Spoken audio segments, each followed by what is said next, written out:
What went wrong this year? There's still 5 games left to play, and how quickly can it get fixed?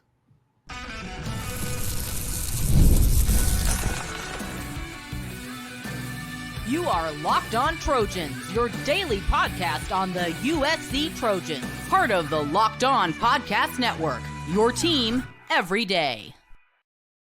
Hey, fight on, everyone. I'm your host, Mark Culkin, and thank you for making Locked On USC part of the Locked On Network, your first listen every day.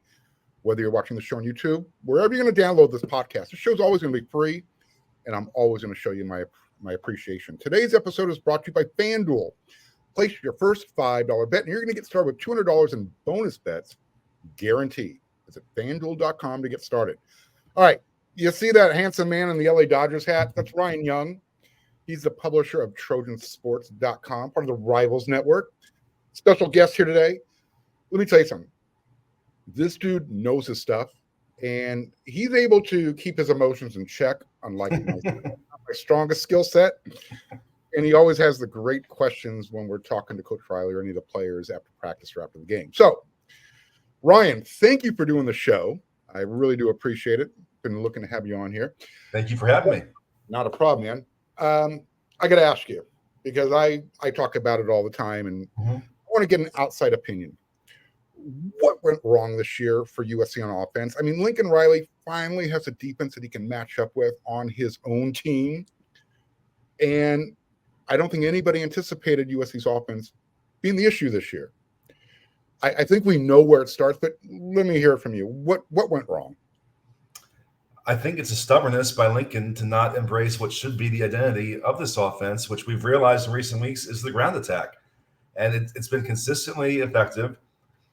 And it just, whether it's early, whether it's late, he'll go away from it. He won't stick with it. He won't commit to it. And we'll never get a full answer out of it. I don't even know if he realizes that he is stubborn in this way, and that he's the one not committing to what seems to be the best part of his offense. I wonder if it's subconscious, where he's just every year he's been known for having these top 5 ranked offenses, passing stats, top ranked quarterbacks nationally. I wonder if, even if he's not thinking consciously, I need the passing stats, just in the back of his head, he goes, this is what I do. This is what I've always done. Right. And he can't shake that, and he can't commit to a totally different identity than what he's ever had. And he'll always say, oh, we've always run the ball. We always care about running the ball. Look at the stats back at Oklahoma. And sure, I don't think he doesn't want to run the ball, but he will not make that the identity of the offense, and it needs to be. Take pressure off Miller Moss.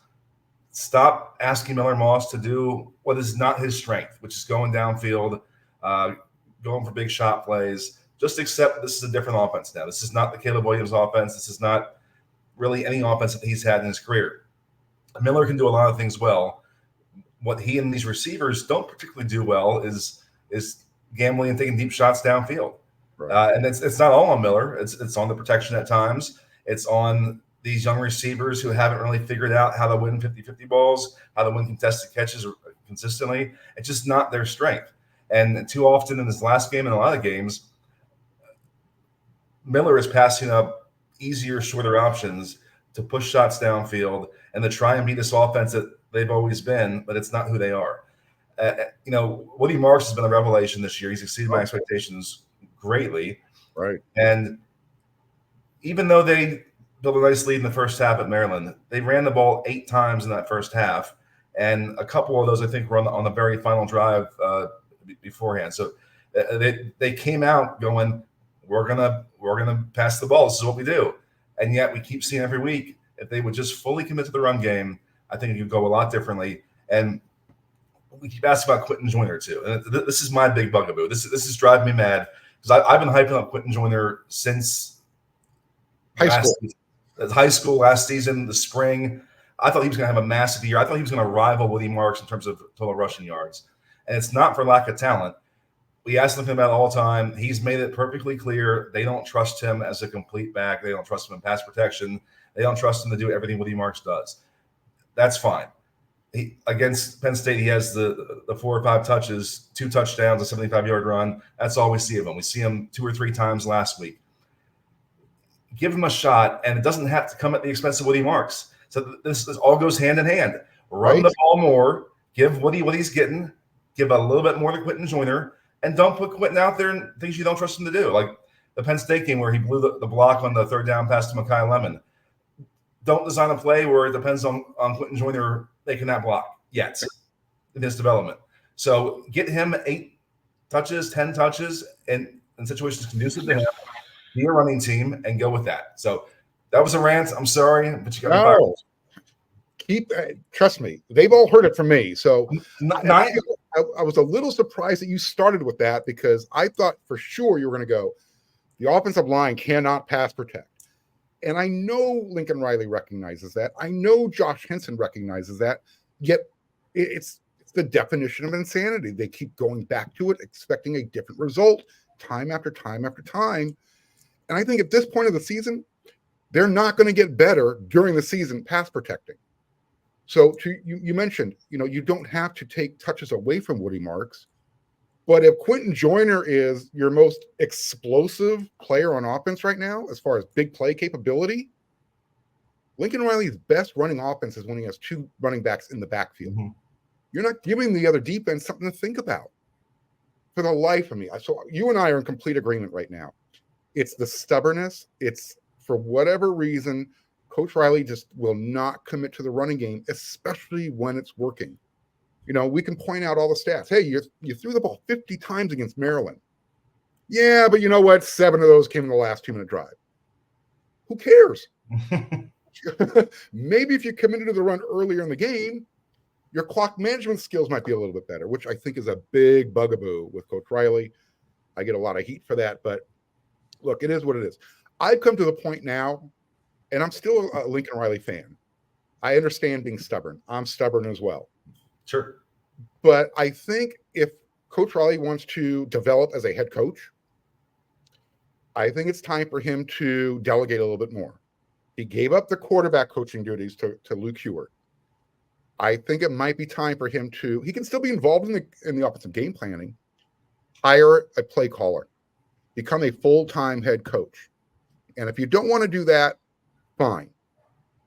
There's going to be a gentleman teaching at USC next year. His name's Peter Carroll. You might have heard of him. Put him on your staff in some sort of advisory role. Lean into him. Let him tell you what makes a head coach successful. I think he knows a little bit about it. He's done it at USC. He's done it in the NFL. And he might not say it, but I think eventually Lincoln Riley wants to get to that next level as well. He's not going to get there on coming off of a 7-5 season, and it looks like he's backing into another one of those right now. I'm not sure Coach Riley knows how to deal with the world of transfer portal, NIL, and recruiting all at the same time, because he has not been successful. Look, USC is the place to be. Location, location, location. And it's not working. And I'm not able to quite put my finger on it, other than the fact that, great, you went out in the offseason, you got a great defensive coaching staff, you took Antonlynn from UCLA, you supplemented him with a head coach from North Dakota State who's got a couple of national championships under his belt. You were able to somehow snag an Eric Henderson. You outbid Georgia for Doug Belk. Your defense isn't the problem this year. You're giving up 22 points a game. Mm-hmm. Ryan, if I told you USC's only going to give up 22 points a game this year before the season started, what's USC's record? Yeah, well, 1-loss team probably, 2 losses at most. Yep. And they're and look at the games how they're losing it. Yeah, Go ahead. You can be frustrated with some of the defensive breakdowns late in games, but on the whole, it is night and day different than last year. I've used this line on my podcast many times.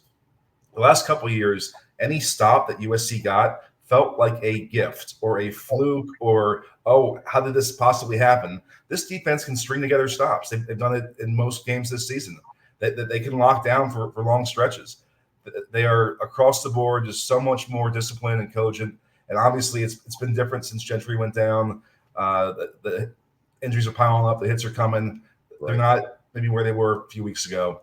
But compared to last year, night and day different. They should be winning more games, because that was apparently what was missing, was a defense they could rely on. They have that now, and the offense has fallen off the cliff. Yeah, it's really been bizarre to watch. And every week it seems like they find a new way to lose a game that they're leading in the fourth quarter. that stat where USC is one of two teams. Saw that. Yeah, I mean, literally it's mind-boggling. It's mind-boggling. ESPN stat: the last 20 years, over 200 teams have held a fourth quarter lead in all of their first 7 games. Only 2 of those teams managed to have a losing record after that. Yeah, Utah It's State's incredible. And Utah State is the other one. I wrote this in my story from Maryland, and I think the week before that too. It honestly feels like each of these collapses and crushing losses is somehow worse than the one before it. You can make the case that they've just gotten worse and worse and worse and worse. The Minnesota game, just giving that away against a middling team. So you start with the Michigan one, their first Big Ten road game, tough environment, close game, one defensive bust at the end. It happens. The Minnesota game, you give it away. You're up a touchdown and driving with a chance to go up at least 10 against a team that had only scored 10 points in 3+ quarters. And you find a way to lose that game in crushing, heartbreaking fashion with the 4th down and overturned call. Okay. Penn State, though, bigger stakes. You can get your season right back on track. You have every opportunity to put this season back on a track, and 2 4th and long conversions and everything else that happened, and missed field goal in overtime. That's worse than the previous 2. Then you go to Maryland, a game you just have to win against a bad Maryland team. You're up 14 points late, and you find a way to lose that? Blocked field goal? Like, that is worse than the other ones. They just keep getting worse. It's incredible. I feel bad for Lincoln in a way, because I can't imagine anyone's ever gone through a stretch like this where to lose 4 times in 5 games in that fashion every time. Well, I guess I'll just wrap a bow on this segment. I think back to the Holiday Bowl. You have 4th and 1. You're on the plus side of the field. You're going to bring Jake Jensen in to pick up the yard. But for whatever reason, and again, this goes back to NIL, the transfer portal, and trying to keep everybody happy. You got a young man standing on your sideline, 6'4", 225 pounds, pretty damn athletic, plays quarterback. You're telling me he can't? You don't have a package for him? We haven't seen it one time this year.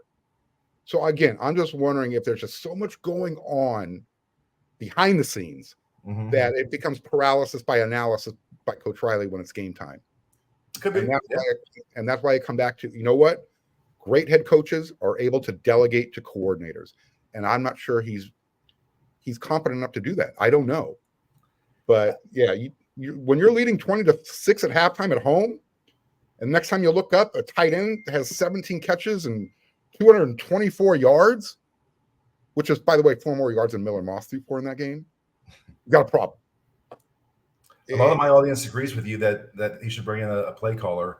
I'm not fully there yet, because what you invested in $100 million+ and you invested in Lincoln Riley, the play caller. Sure. So you didn't.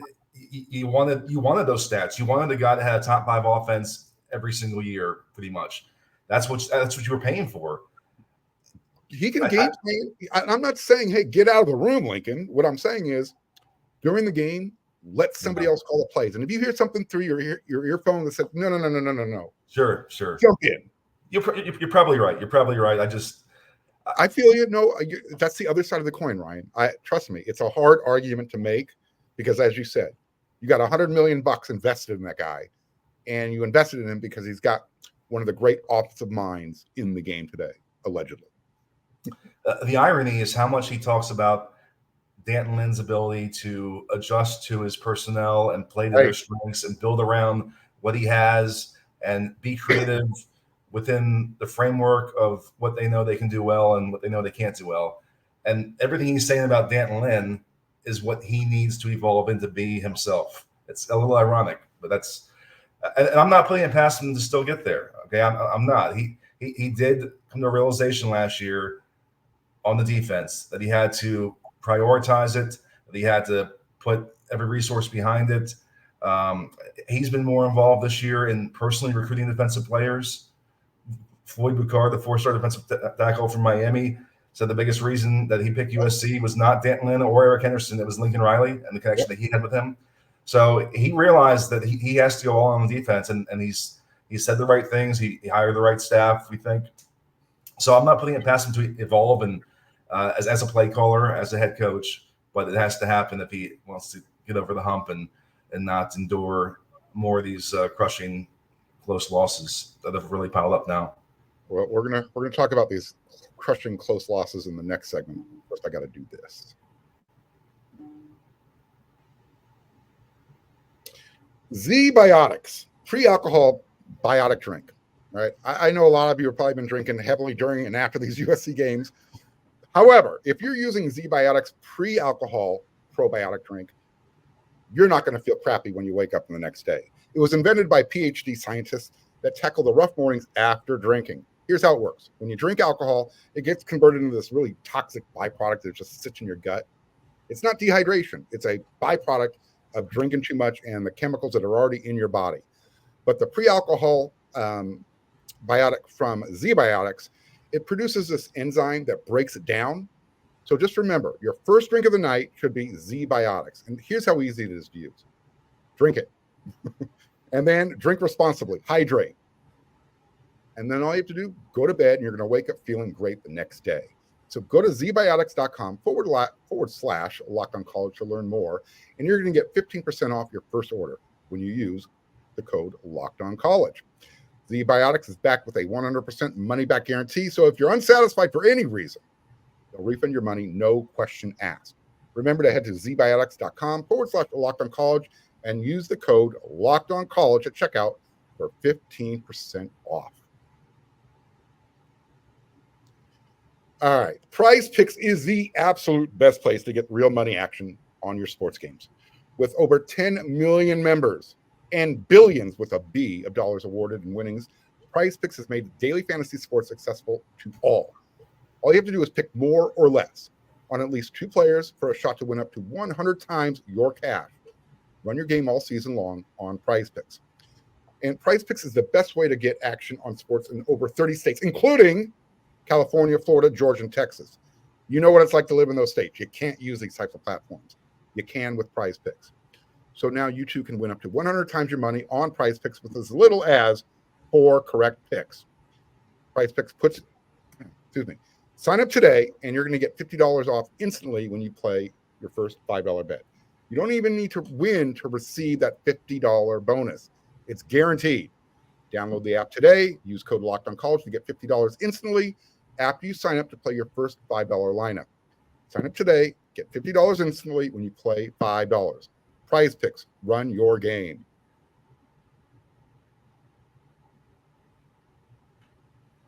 All right, Ryan, let me ask you this question. Is it possible? I didn't think I would be saying this at the beginning of the year. Is it possible that this team can lose 4 games in a row? Because that's what they're up against right now. Is it possible? Yes, anything is possible.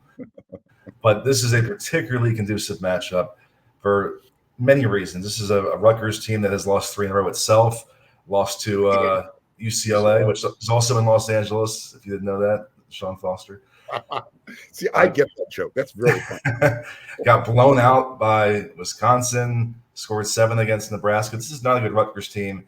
And we've seen, I don't have the stats in front of me, but every team that's made these Big Ten cross-country trips has experienced some toll from that. Obviously, we've seen what's happened with USC's 3 road trips. Right. It seems to be a real factor. It's a toll, and doing on a short week, on a Friday, on a game that's going to be kicking off at 11 o'clock their time, p.m. In front of nobody. Yeah, those are all factors that I just add to the fact that it's already not a good team, and they're going through all that. Unless the USC players have truly checked out, and we're going to learn a lot about them this week. Yeah, because you could even say entering last week, there was still a path to salvage a decent season. If they had won out with a win over Notre Dame, obviously win both rivalry games, win the bowl game, it could have been a season where you say, you know what, this was actually a pretty good team, and they were so close to going a different way. But when they lost that game to Maryland, that's off the table now. There's no way that this season ends and you look back and go, okay, pretty good. So how do the players respond to that? That's the only way that I think they can lose this, is if they but subconsciously or overtly just feel like their season's over and there's an edge missing. And we can't judge that from interviews or anything else. We're going to see it on Friday night and see how they come out. That's the only question to me. Otherwise, I don't think they can lose this game. But I've said the same thing right? at Maryland and Minnesota. So, yes, sure they can. I haven't watched a lot of Rutgers, but I did watch enough of their game when they hosted Washington. And that running back, Kyle Monangai. He's great. Yep. Dude. If USC does not have their big boy tackling pants on, it's going to be a long night. Longer than I already anticipate it being, starting at 8 p.m. But, yeah, we're talking about a very one-dimensional offense, even though when you look at Rutgers stats, they're very balanced. They run it for 190 yards. They throw it for 191 or whatever it is. They're right there with each other. USC has been able to go up against teams like Penn State, shut their running game down at home. Now, if they do that in the Coliseum against Rutgers, they should win this game.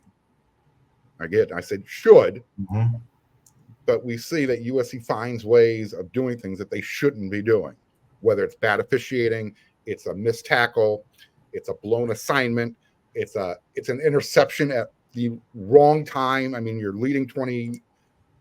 I'm not gonna throw Miller under the bus, but he's thrown an interception in 5 straight games now. So yeah, I don't have a read on this team anymore, and I typically have a pretty good read. Right now, I don't know which direction this team's going. They're already, as far as I'm concerned, they're already in bowl prep mode. Once you lost game 4, it's like, you know what? Let's just get all those young players out there. Let's see what they're capable of. Because, like you said, you're not really playing for anything other than the end of the season, win those rivalry games. Right now, we're going to see this team's going through the motion. Because if they are, that all of a sudden Lincoln Riley's going to have a much tougher question to answer after the game. Oh yeah, for sure. Where he can't just say, "I don't know." Yeah, he can't come up with the Jeff Spicoli answer. You can't do that. I mean, this team has no margin for error anyway, and if they're not locked in, if they're not sharp, it can easily go very badly. And if there's any sense that he's lost this team, if we come out of this game and think, "Damn, Lincoln's lost this team," then that just amplifies all the noise 10 times. Because to this point, at least, no one's really, I guess, put that out there or thought that. It's been about the game management. It's been about other things. So it is very important to him in that regard that he has to show that he still has a command of things and that this team hasn't given up. I expect that they will be locked in and will play well. I do not think that's the case, that he's lost the team. I'm just saying if they come out flat and lose to Rutgers, then it's just going to be so much worse next week. See, my only fear is that the team is a reflection of their head coach. And what I've seen from Lincoln Riley in these tight games is he's coaching conservatively. In other words, it's almost like he's playing a prevent offense. And we know what happens when you play prevent defense. You end up losing the game, and you're kind of seeing that on his side of the ball. So I'm wondering if the team's thinking, you know what, why aren't we going for it on 4th and 1? Even if you don't convert, at least you're telling your team, we're going to go for it. We're going to win the game. We're going to end this thing in victory formation. And that's what I appreciated from Mike Loxley last week. When he went for 2 early, I'm like, he's sending a message, not to just his team, but to USC. He's like, hey, you know what? You can't stop us. And even if you do stop us, we're going to come down and we're going to score again. When you're dealing with a young team, and that's what USC is, that's the type of message you need to send. It's okay if you're not successful, but no risk it, no biscuit. And I see Lincoln Riley, again, just playing too conservatively on offense, which to me, I never thought I'd ever see. But here we are, 3-4, wondering, can USC beat Rutgers? Who would have thought? This team was ranked around the top 10 just a little bit ago and had legit CFP aspirations and was even creating some buzz. Could they be in the Big Ten race to the end? I would have put the odds at 0% if you had told me how these next handful of weeks played out. I would have said 0% chance. That is crazy. Before we go into the Friday rant portion of the show, I guess Trojan fans, you can take this into as a consolation prize. You have the best 3 and 4 team in the country because they're close. They're one play away here. They're one play away there, as Lincoln Riley said. So they're 4 plays away from possibly being undefeated or 6-1. That's sure. where we're at now. All right, let me do this.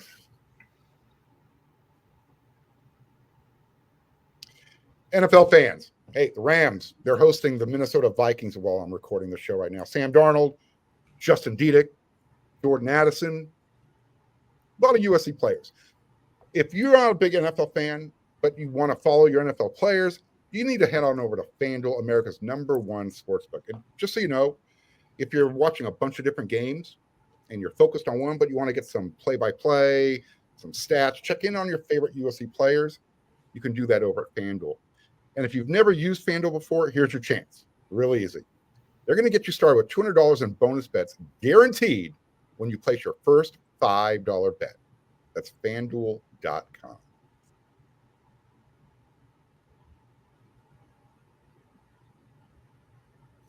All right, Ryan.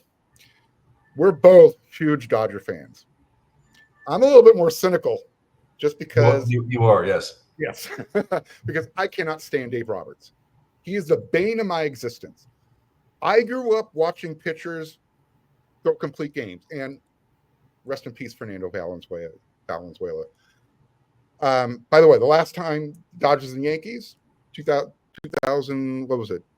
When the Dodgers beat the Yankees in the World Series when Fernando was on the team? 1981, excuse me. 81, long time ago. Long time ago. But they got a chance this weekend. The Yankees are managed by Aaron Boone. Dodgers are managed by a Bruin named Dave Roberts, who takes guys out when they're throwing no-hitters. This is really hard for me because I want the Dodgers to win, but I want Dave Roberts out of town.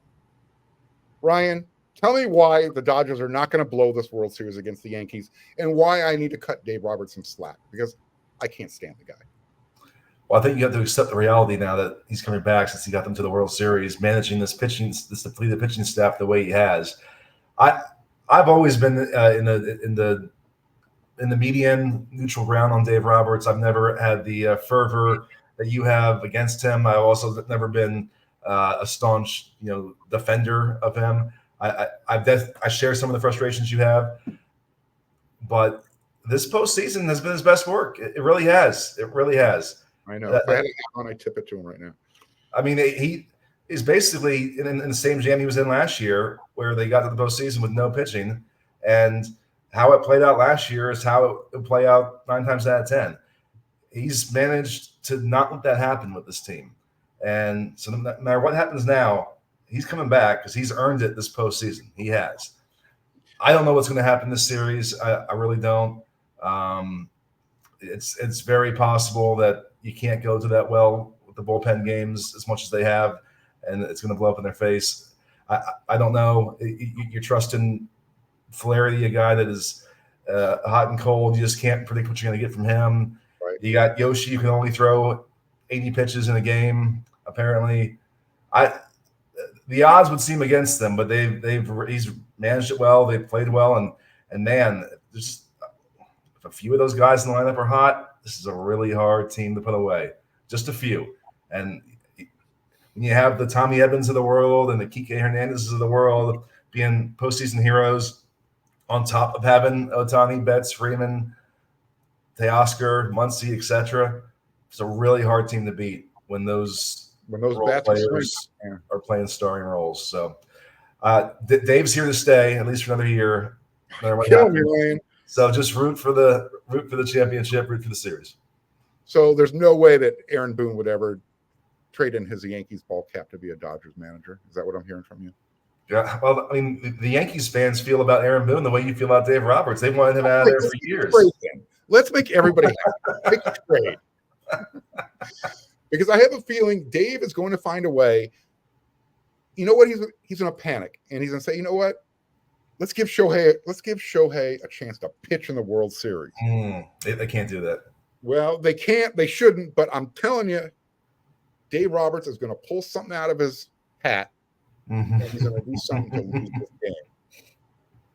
I hope I'm wrong, because I would love to see, LA win a World Series, but then I got to give credit to that guy, and I just can't do it. So I'll have to bite at that point, as a 2-time World Series champion, he's an official Dodgers legend. He's an all-timer. You're going to have to acknowledge that. You're going to have to always refer to him as Dodgers legend Dave Roberts. You're making this really hard on me, Ryan. But I do want to say thank you for coming on the show. And do me a favor real quick. Tell everybody where they can find you, because you're not just Trojan Sports. You're you wear a lot of hats. Tell everybody what you do and who you write for. And oh, my goodness. Well, Trojansports.com is my main priority, covering USC every day and managing that site. I do oversee a bunch of other West Coast sites, but I have great help in all those places, Colorado and Arizona and a bunch of other ones. So I'm able to keep my focus mostly on the Trojans. And so Trojansports.com, at Ryan and Rivals on Twitter.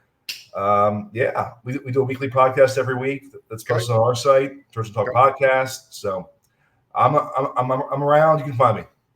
Awesome. And Mark, I enjoyed it. Thank you for having me. This was fun. No, Ryan, like I said, you're one of the guys that I watch and I'm like, man, this dude comes up with the right question at the right time, and he always gets it in during the media scrum. And it's a question that Coach Riley has to answer. He can't just kind of poo-poo it away.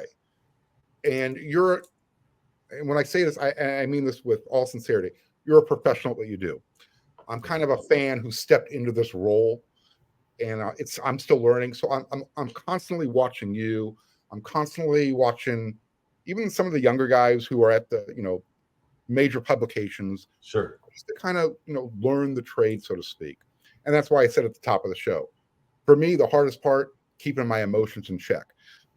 In that Maryland game, I had to sit up there and watch. We're always told it's a professional press box, no cheering.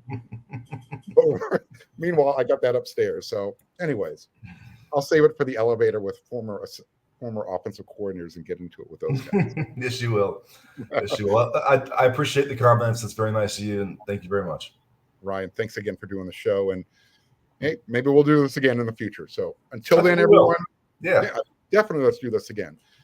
We've got USC versus Rutgers. Before that, you can watch the Dodgers versus Yankees. I don't know how you're going to get to the stadium, but get there somehow. Get there early, and let's watch USC break this 3-game losing streak, even the record, and finish up the regular season on their way to 8-4. That means beating UCLA, beating Notre Dame. I'll be back after the game with a post-game reaction. Hopefully, I'll be in a good mood because these last few weeks it's been salty Mark, and salty Mark isn't a fun watch. So until then, everyone, you know what to do.